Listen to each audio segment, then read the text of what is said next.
Hi, I'm Daniel Gold, and welcome to the Gold Standard Leadership Lab. By day, I'm a partner at a leading advisory firm where I draw upon my background as an attorney to help my clients succeed.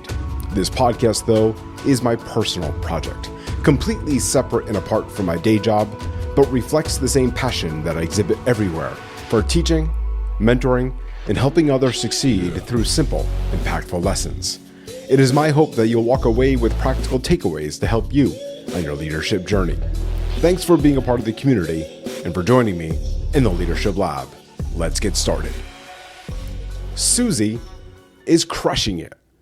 3 years of flawless execution, clients love her, and every project she touches turns to gold. Obviously, it's the right time for promotion. Johnny's the same, consistent performer, reliable, always gets it done. Naturally, it's time to move him up. And what do?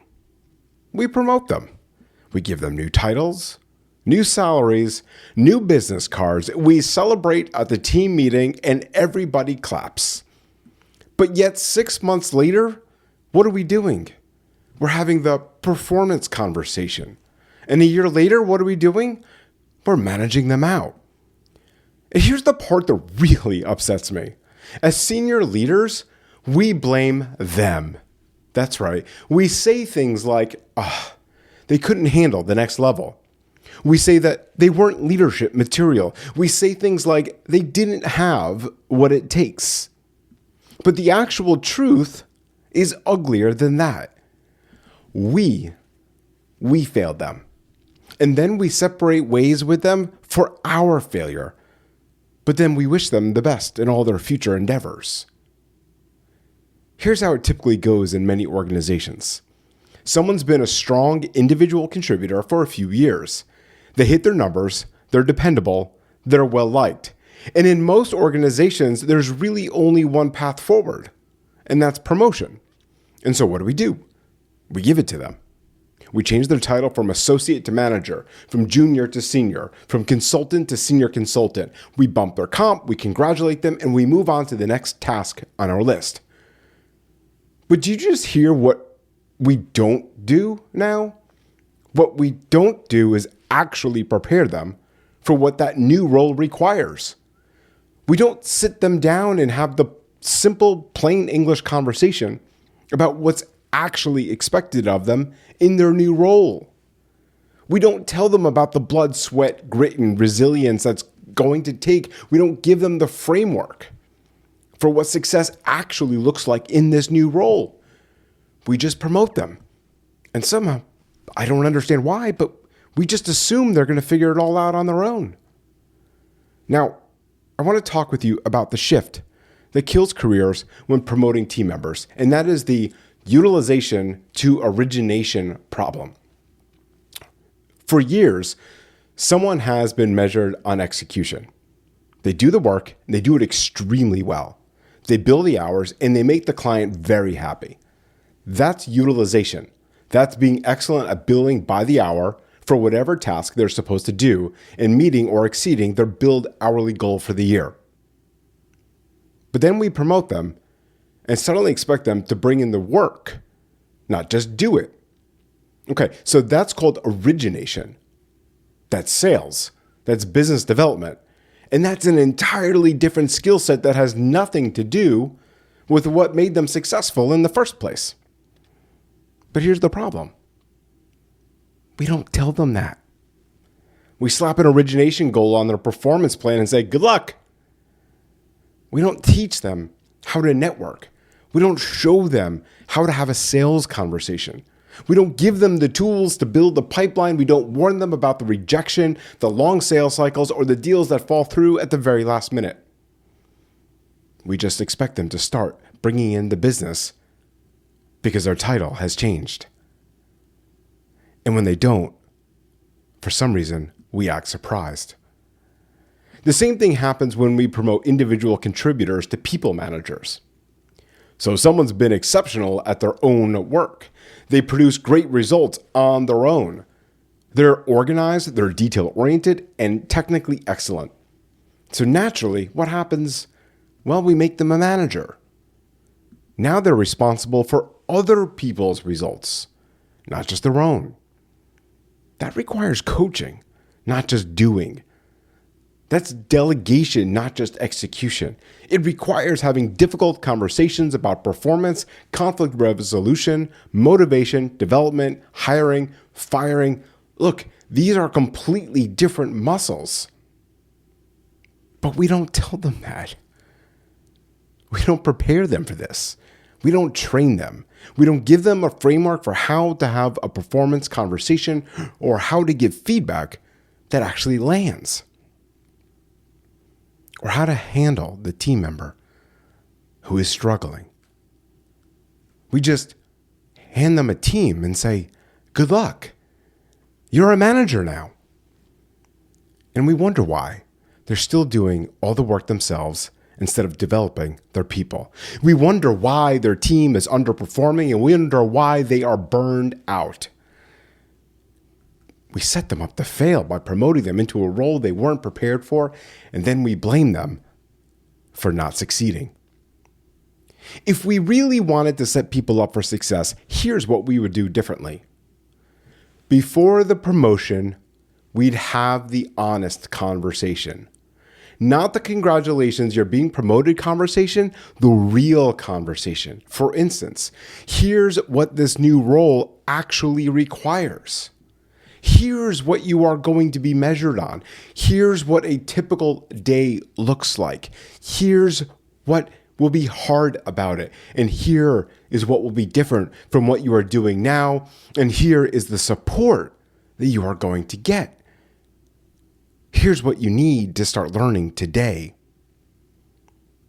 And that conversation needs to happen before they accept the role, not after they are already in it. If we want them to be successful, we have to give them the framework, not just the title. If they're moving into business development, we teach them how to do business development.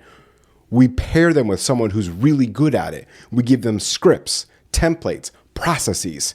We send them to real training. We role play difficult conversations. We set realistic expectations about timelines and conversion rates. And if they're moving into management, we teach them how to manage. We don't just assume they will figure it out. We give them coaching on how to delegate, how to give appropriate feedback, how to develop people, and how to handle conflict.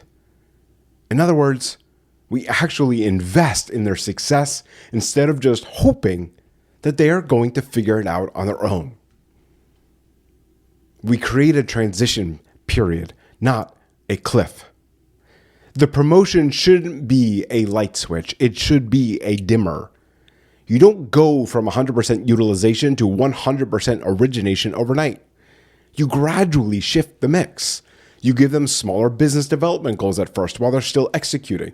You let them build confidence and skills before you expect them to carry a full origination number.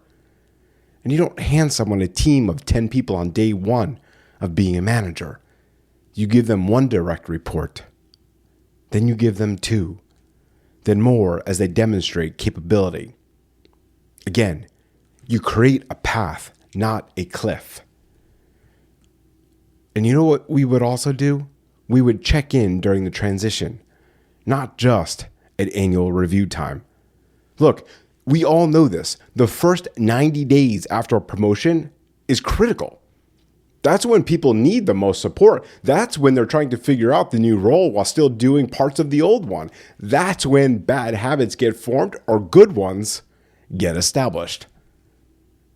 We should be checking in weekly, and we should be asking what's working. What's hard?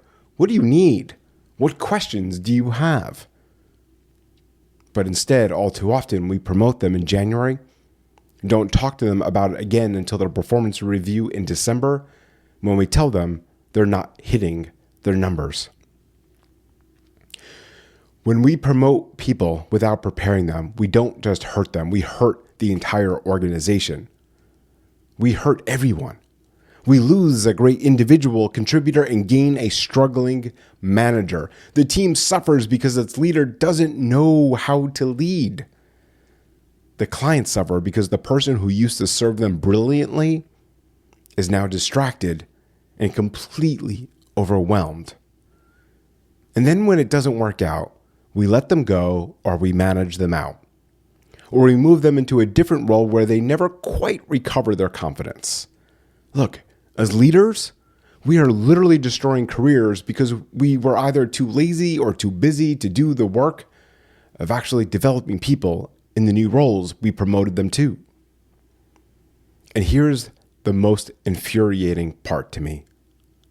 We blame them. We say they were not ready. We say they couldn't make the transition. We say they didn't have leadership potential, but they didn't fail. We failed them. And I've watched this happen over and over and over in my career. People who are set up to fail and then blamed for failing. And every time it happens, I think about the senior leaders who made the decision to promote without preparing. The ones who knew what the role required but didn't share that information. The ones who saw the person struggling and did not intervene. And the ones who waited until it was too late and then pulled the plug. Those leaders failed their people. And instead of owning that failure, they added insult to injury by blaming the employee. So here's what I'm going to ask you to do. If you're about to promote someone, before you move forward, I want you to ask yourself these questions. Number one, have I clearly explained what this new role actually requires? Number two, have I had an honest conversation about what will be different and what's going to be hard? Number three, have I given them the tools, training, and framework they need to succeed? Number four, have I created a transition plan instead of expecting them to flip a switch overnight? Number five, am I prepared to invest in their development during the transition? And finally, number six, if you can't answer yes to all of those questions, you're not ready to promote them. And if you do promote them anyway, their failure won't be their fault. It will be yours. Moving forward, promotion should be an opportunity and not a trap. When we promote people, we're saying we believe in your potential to grow into this next role. But listen, belief without support, that's just empty words.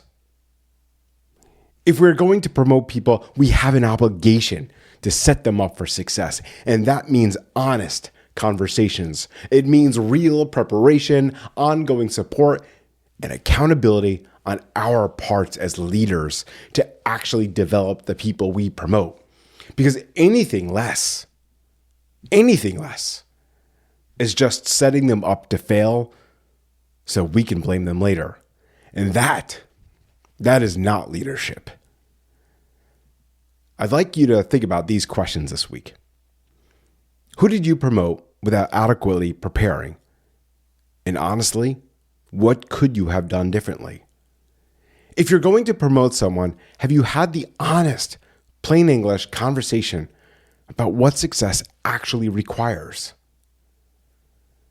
And where are you blaming someone for struggling in a role you didn't prepare them for? If you have someone who was recently promoted and they are struggling, I want you to schedule time this week to give them the framework and give them the support you should have given them on day one, because it is not too late. Because remember, leadership, it isn't about perfection. It is about progress. Take this lesson, put it into action, and continue setting the gold standard in your own life and at work. See you all next time.